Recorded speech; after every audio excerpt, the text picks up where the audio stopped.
Hello students, today we shall discuss about the modular programming that is used in a C program. That is, modular programming says that you can divide the whole program or you can divide the whole task into subtasks where it will be very easy for even those who write the program or for those who is going to test the program.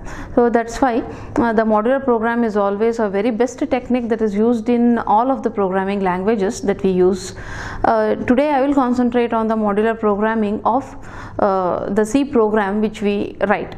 Okay, so the C program says that it follows the structure oriented type of programming where we start from the top and we start to the next sub tasks and we move on with the programming. So the best example of using the modular programming is using the user defined functions. User defined function is actually is function, you can also say that it is a function, or you can say it is a module, you can say it is a program. So as per we know till now that it is program is something which has the list of instructions that are executed one after the other. So the modular programming says that the module is also a list of instructions that are executed one after the other. So what's the difference between one single program and what's the difference between one main function or the different functions that we use? So the user defined function is actually a module or a sub program which is used for executing one task. So and we shall see what are the advantages of using user defined functions to better understand it. So user defined functions are something like which reduces the programming number of lines that we use in the program. So the number of lines are usually one after the other that we write in a main program. So if we divide it and do it in different functions, so then the number of lines that we write can be reduced. And also one of the other advantages of using the user defined function is it also helps you to enhance the debugging style. So that is, it helps to debug the program so very well that if, say for example, I have made some mistake in one of the very small logic in a program, so then I need not have to go through all the program and I need not have to check all the program from starting to the ending. So what I can do is just go to that particular type of the particular logic that I have used, and I can go to that particular function, and there I can test it and I can debug it, and then I can get to know that where actually the mistake has happened. So that means user defined functions reduces the number of lines of code. It helps you to do the testing later, because in the real time, so the one who writes the code will not be the one who is going to test the program. So the software engineer who actually writes the program is different, and the person who tests that program is totally different. So that will help the next process. So the next process, so that it will reduce the task that is to be done in the testing. And one more the major advantage is it supports the top down modular programming. So top down modular programming in the sense that task can be briefly seen in the main function, and then it can start getting reduced to the small functions where I can divide the whole task and the complexity reduces. So when is something like when a big job is given to us and the big job cannot be executed by one single person, so what we do is we can have committees and we can do the same task with different committees. So then of course the time and also the task, everything gets simplified, and it becomes a major advantage. So and what we say is that when the task is very small, you need not have to go for modular programming. That is one single assignment or one single question if you have to write, and that cannot be divided into different students. So this modular programming helps when the task is very big, when it is complex, so that I can reduce it and I can have the job done very easily. So the number of lines are reduced and repetitions can also be avoided. So when I have some 10 lines of code, say for example, I have to execute it 10 number of times. The same code I have to execute 10 number of times. So in the programming without using modules, what we do is, so we copy and paste the same code again and again and again. So that can be reduced. So just by including that line of code which has to be repeated again and again in a small function, and I can call that function every time.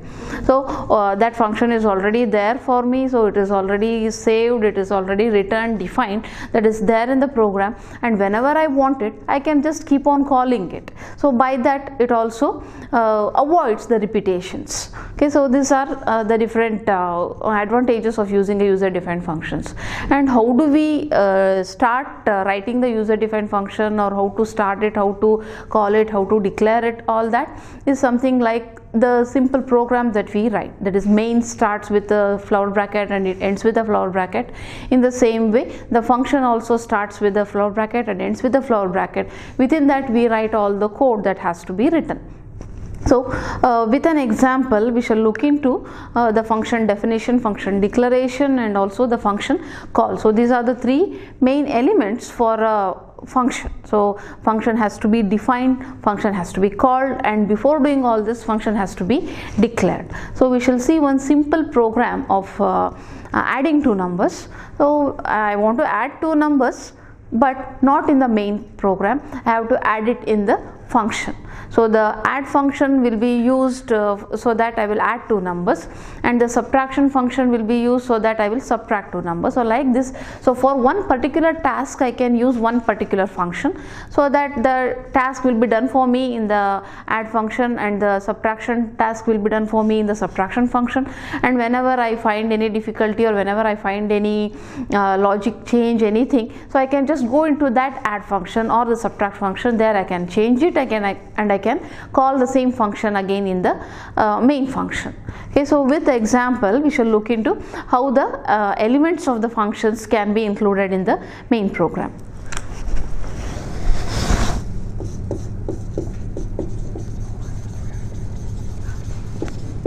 So as we write one simple program, so we always start with the header file. So the header file, after including the header file, so I have to declare the function add.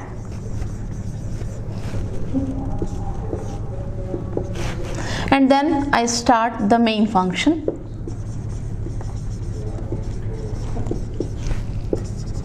Then I just call the add function. As for the simplicity, we'll just consider one simple example, and I close the main function. After closing the main function, so then I start the add function. Then I have some variables, x is equal to 10 and int y is equal to 10 and int c is equal to x plus y, and the result what I get it in the C, so that I will print it.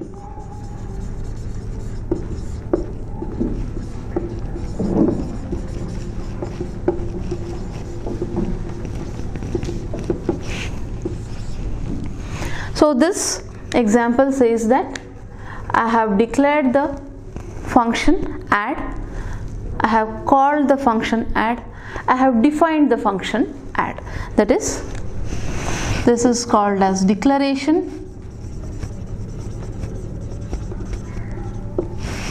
this is called as function call,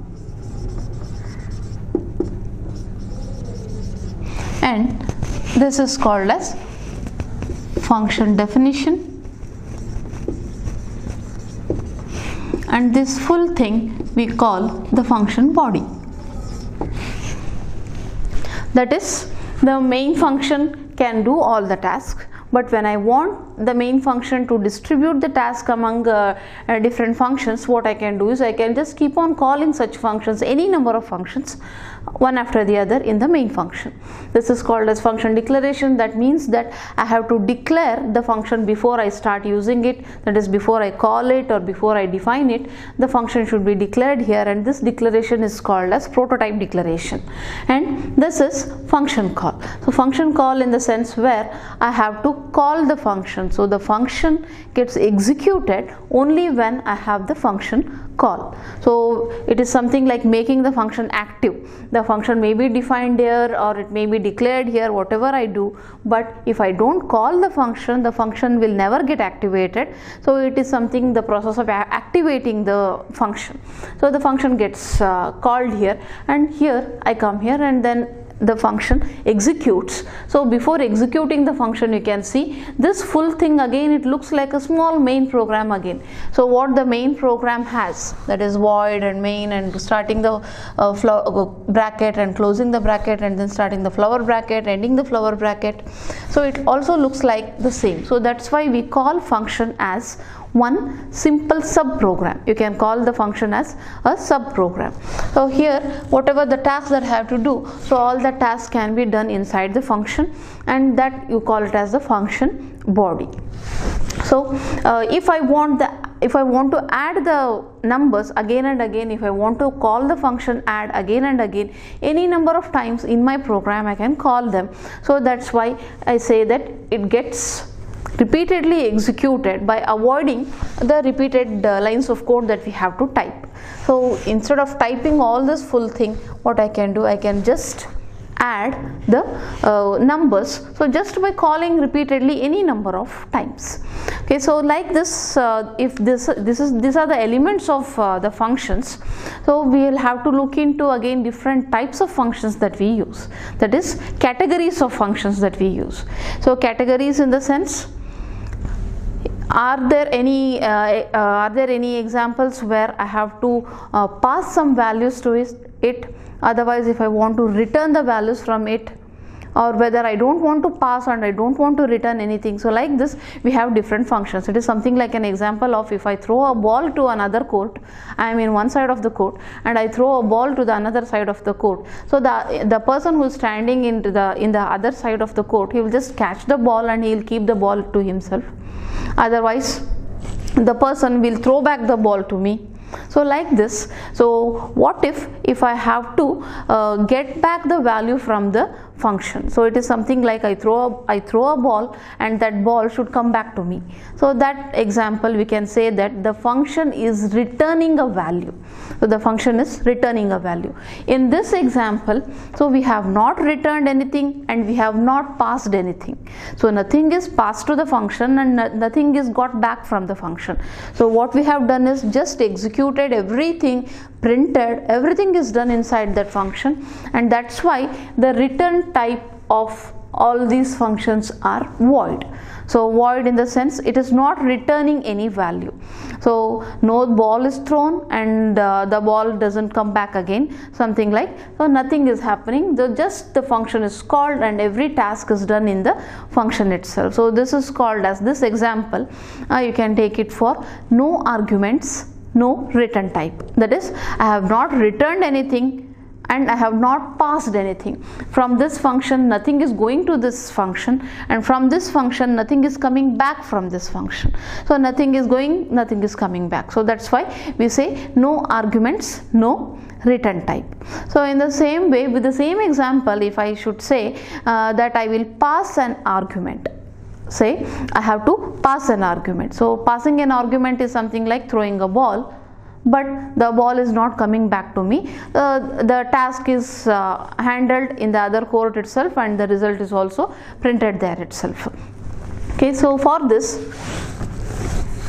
I have to take the variables int x is equal to 10 and int y is equal to 10. So these are the arguments.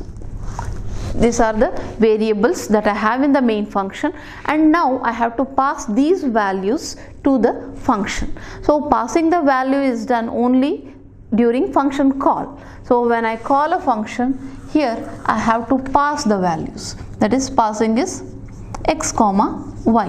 Now what the value I have in x is passed here. What the value I have in y is passed here, and put a semicolon. So there, everywhere I need to change the function because the function name is same, but the way how it is behaving now has become different. So say it is passing integer values. So therefore I have to declare it. So while in the prototype declaration, I have to say that an integer and integer values are passed to the function. That is, the value is getting passed from the main function. And here while receiving also, I have to say that what are the variables which are going to accept the values that is coming from the main function.